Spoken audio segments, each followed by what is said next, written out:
Good morning, everyone. Happy Friday morning to you. Welcome back to Morning Musings. My name is Don K. Preston. I am the president of Preterist Research Institute of Ardmore, Oklahoma. Listen, I do appreciate you being with me here on Now TV. As I have encouraged you before, please be sure to tune in and watch William Bell on Saturday afternoons. William is a fantastic Bible teacher. You will glean a tremendous amount from his lessons. You will see the glory, the beauty, the unity of the story of the Bible as a unified narrative. It's not this and that and, all over everywhere. I know when I was growing up as a young man, I used to wonder how this was related to that. And it just seemed to me like so many preachers were just literally all over the map in their application of Scripture, instead of seeing a united narrative in the Bible from Genesis to what some call maps, maps in the back of the Bible. Again, they were everywhere, predicting this and that and whatever. It just did not make a lot of sense to me. But the story of fulfillment that I've been sharing with you here on Now TV for over a year makes the Bible come alive. And it allows us to answer the challenge of Christ. Pardon me. Very quickly, we began this program with an examination of the challenge of Christ. Do you remember what that is?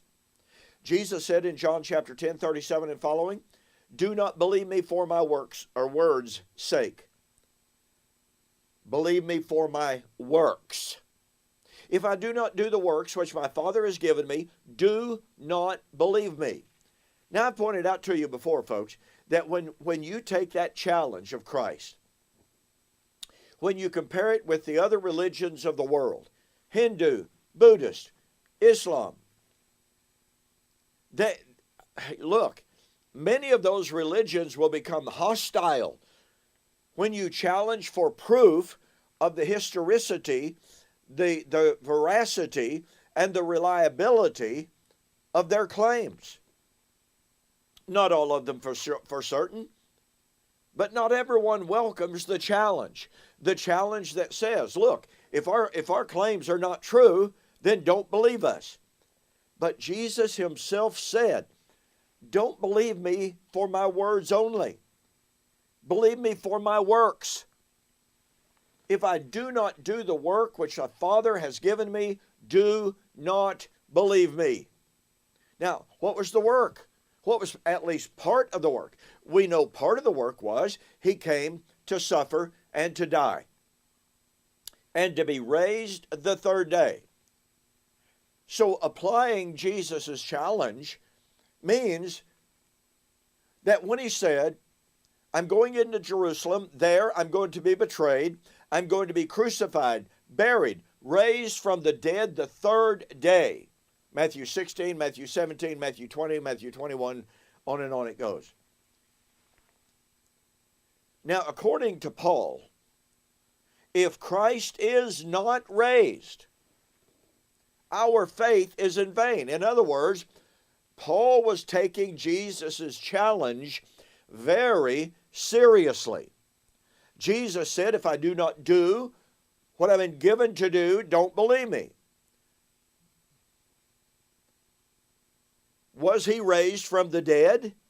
I'll never forget, so long as I live, studying with a Master of Divinity student at a university. And we were going over several factors, and then we hit the resurrection of Christ. And the young fellow said something that just blew me away. And it was concerning the resurrection of Christ and the fact that he wasn't convinced that it was true. And I said, well, wait a minute. You claim to be a Christian, is that correct? Oh, yeah, absolutely.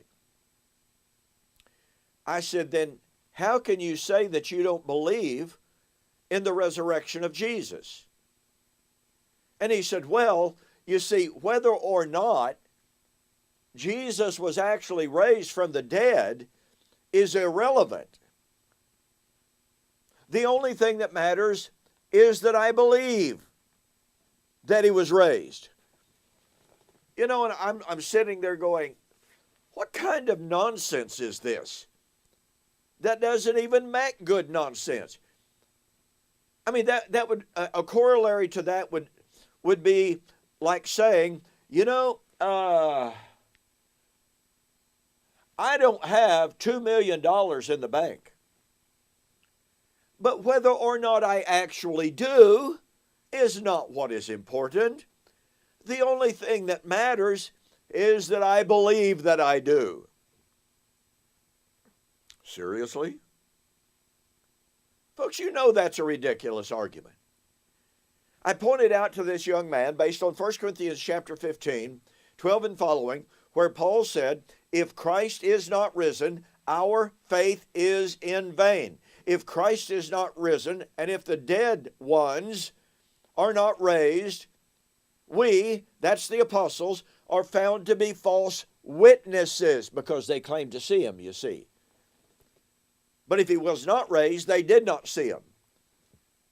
When I pointed those scriptures out to that young man, he said, well, that was Paul's understanding, but it's not mine. And once again, I was sitting there going, how am I even hearing this stuff?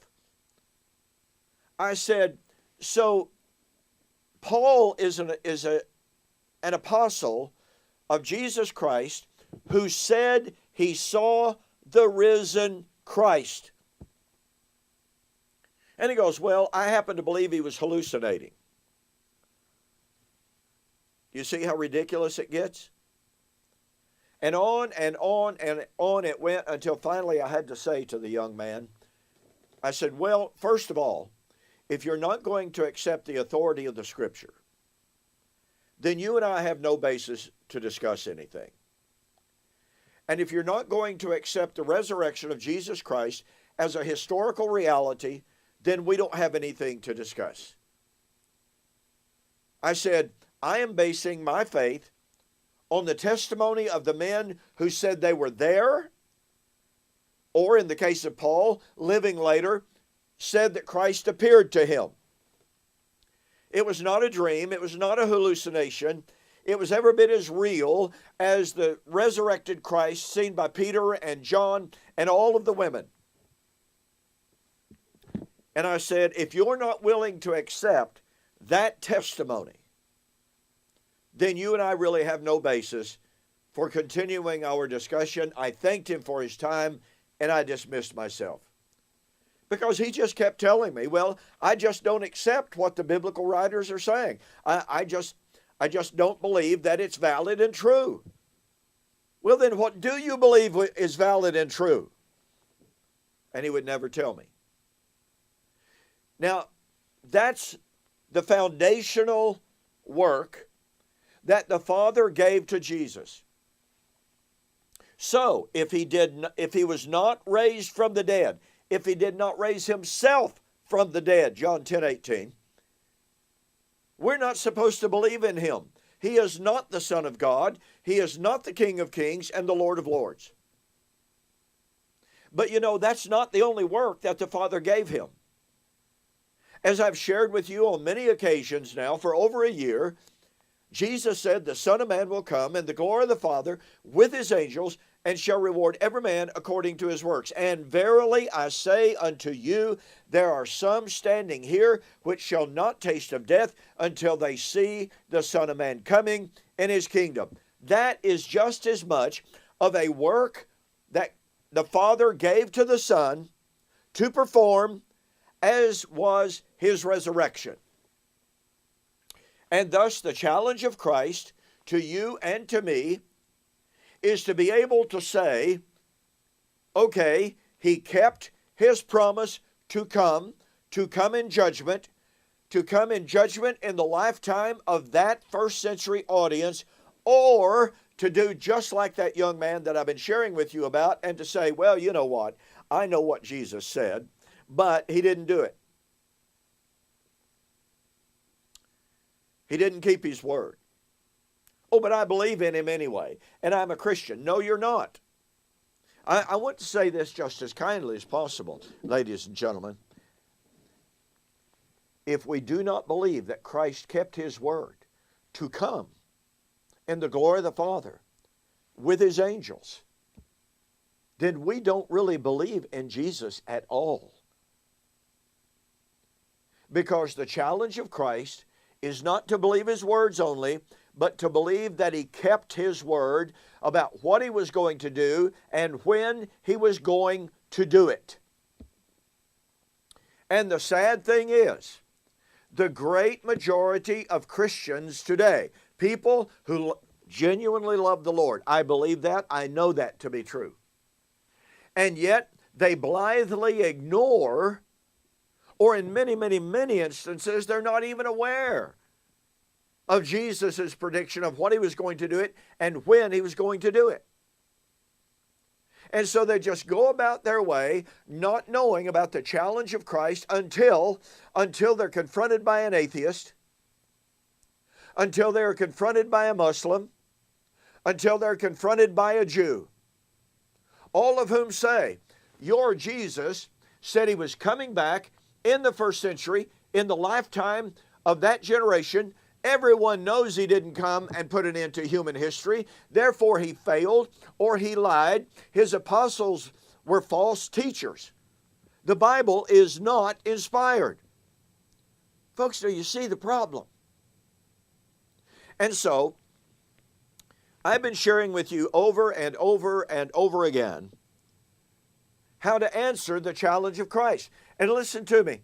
The only way to answer the challenge of Christ is to realize that Jesus was never promising. He never promised to come out of heaven in a physical body as a 5'5" Jewish man riding on a cumulus cloud to put an end to literal physical heaven and earth.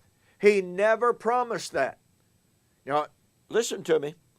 I was raised believing, just like most of you, that's exactly what he promised to do.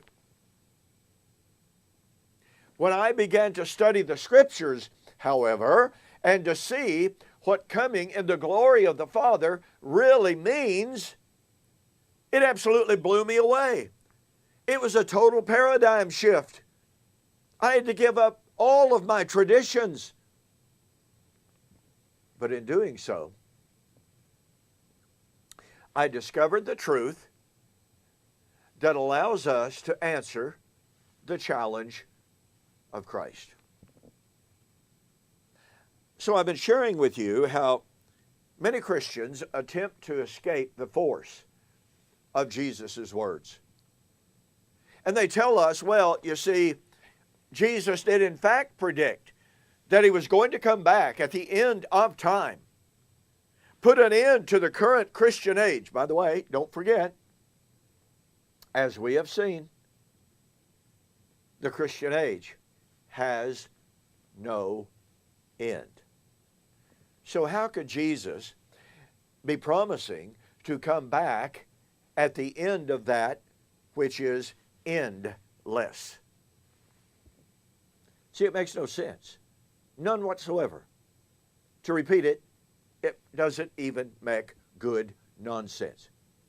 But we've looked at 2 Peter chapter 3 because Peter talks about the scoffers who are to come in the last days, saying, where is the promise of his coming? The Greek word parousia.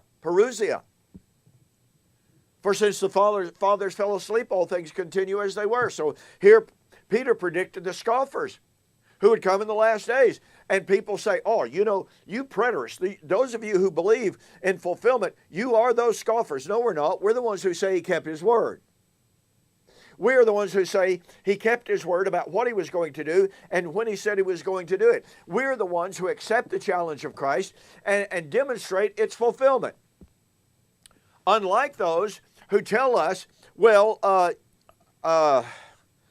yeah, Peter predicted the coming of scoffers in the last days. We're in the last days, therefore Christ is coming in our future. There's so many false assumptions with that I don't have time to go into this morning. But here's the point. And you've just got to catch this point.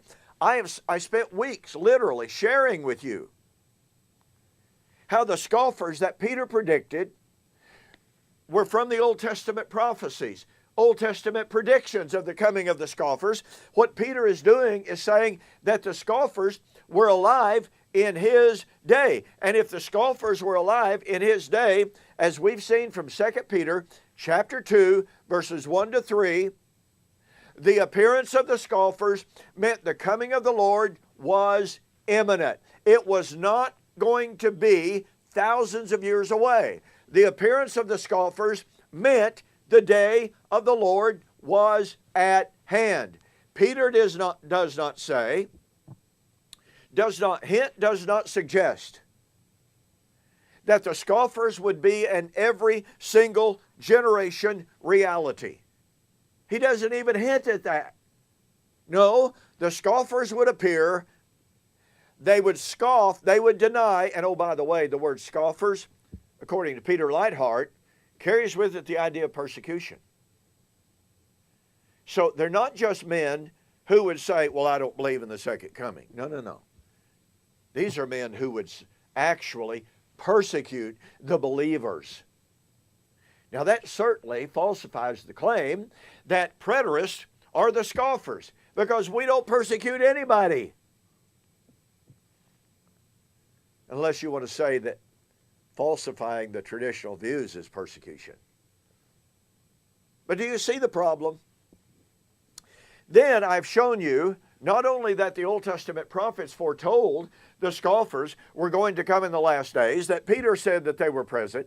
I have shared with you the direct parallels between the book of Jude and 2nd and 3rd Peter.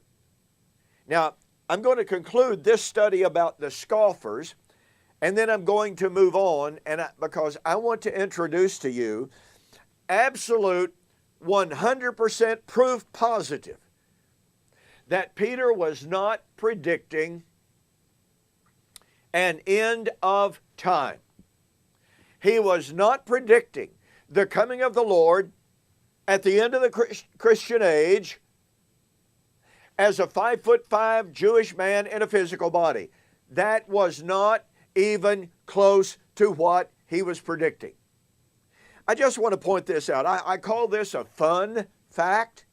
All right, in the book of Jude, as Jude, now remember, Jude emphatically tells us that the scoffers foretold by the apostles, which includes Peter, Jude tells us that what the apostles foretold in regard to the appearance of the scoffers was already coming true. Remember, he said, brethren, I had set out to write to you concerning the common faith which we share. But he said, instead, I had to write to you to contend earnestly for the faith that has been once for all delivered to the saints. Why? Because the false teachers, the false apostles, the scoffers that the other apostles said were going to come were already present. They were at work in the church. And then he says this. Now again, I give you this as what I call a fun fact. It's not only fun, but it is important. In Jude, verse 14, Jude says, now Enoch, the seventh from Adam, prophesied about these men. These men who? The men that were present, the men that were active, the men that were operating in the church at that time as foretold by Peter and the other apostles, but also foretold by Enoch, who was the seventh generation from Adam. Now, very, very quick note here. Some people say, well, you know, the fact that Enoch is quoting from, or that Jude, is quoting from Enoch proves that Enoch, the written book of Enoch, was inspired. No, it doesn't do any such thing.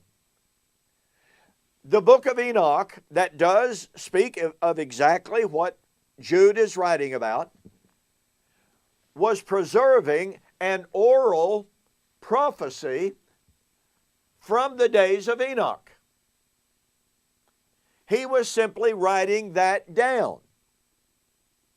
He was not revealing that prophecy for the first time.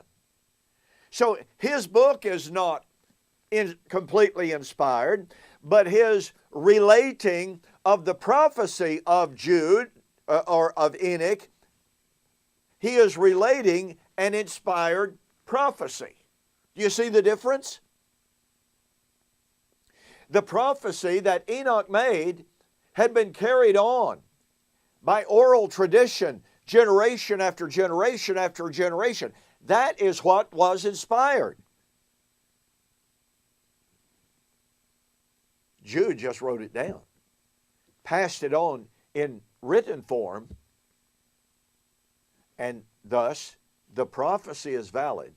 The book itself, not the entirety of the book, but the prophecy itself was inspired. Okay, just wanted to throw that in there for your consideration.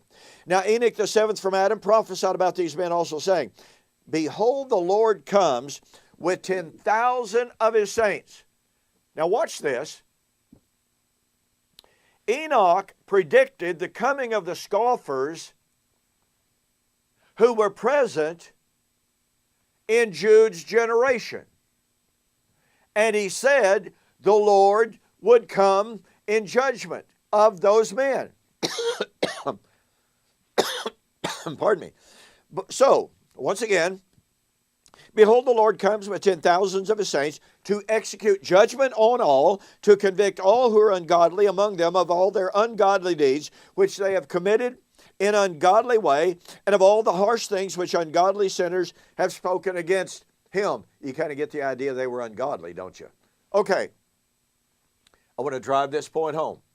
Remember that Peter said in 2 Peter chapter 2, that the scoffers, the false teachers, and the false prophets would arise, and they would bring swift destruction upon themselves. Their judgment, he said, does not slumber, and it was coming soon.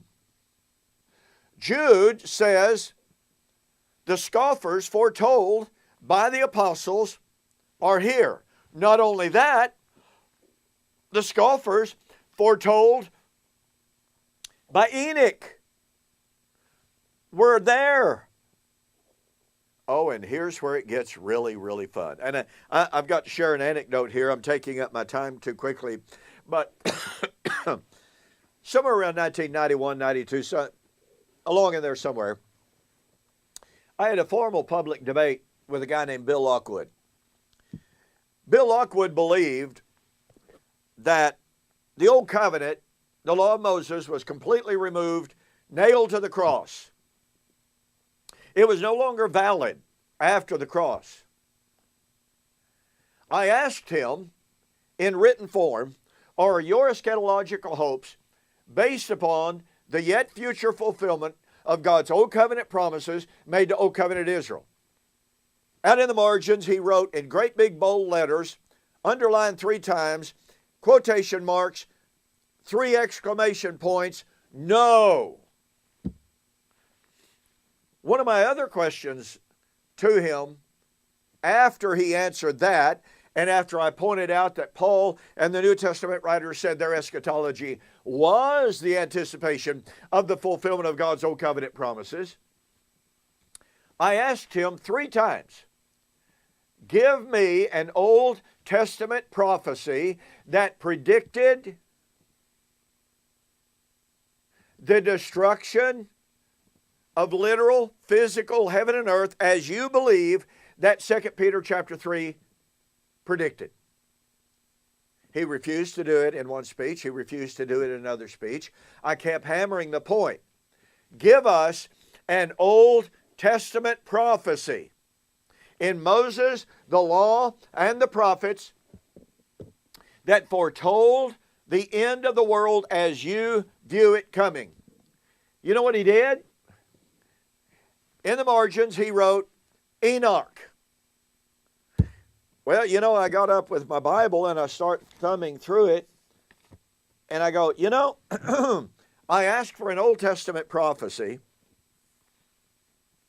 from Moses, the law, and the prophets, of the prediction of the destruction of literal physical heaven and earth. And I said, Mr. Lockwood said Enoch. So I flipped through my Bible again, and I said, funny thing is, folks, I've looked in my table of contents, and I've flipped all through my Bible, and I cannot find the book of Enoch in my Bible. And, pardon me, I looked over at his table, and I thought he was going to wilt into the floor. And then I pointed this out. In the book of Enoch, and I had the quote in front of me. In the book of Enoch, it says in the 70th generation from Adam, the Lord would come with 10,000 of his saints to bring judgment on the scoffers of the last days. And I turned to Mr. Lockwood and I said, Mr. Lockwood, are you aware of the fact that Jesus' generation was the 70th generation from Adam? Again, I thought his face was going to fall off and rattle around in the floor. So I pressed him and I pressed him and I pressed him. Do you believe that Enoch is a part of the Old Testament? No answer. How do you respond to the fact that you gave us Enoch as an Old Testament prophecy of the end of the world, and yet Enoch predicted the judgment that he's talking about, cited by Jude, as to occur in the 1st century? Stone dead silence. Well, I've taken up all of my time this morning. So next week, we are going to begin to look at the absolute proof that Peter was not talking about an end of time. You don't want to miss it. I'll see you then.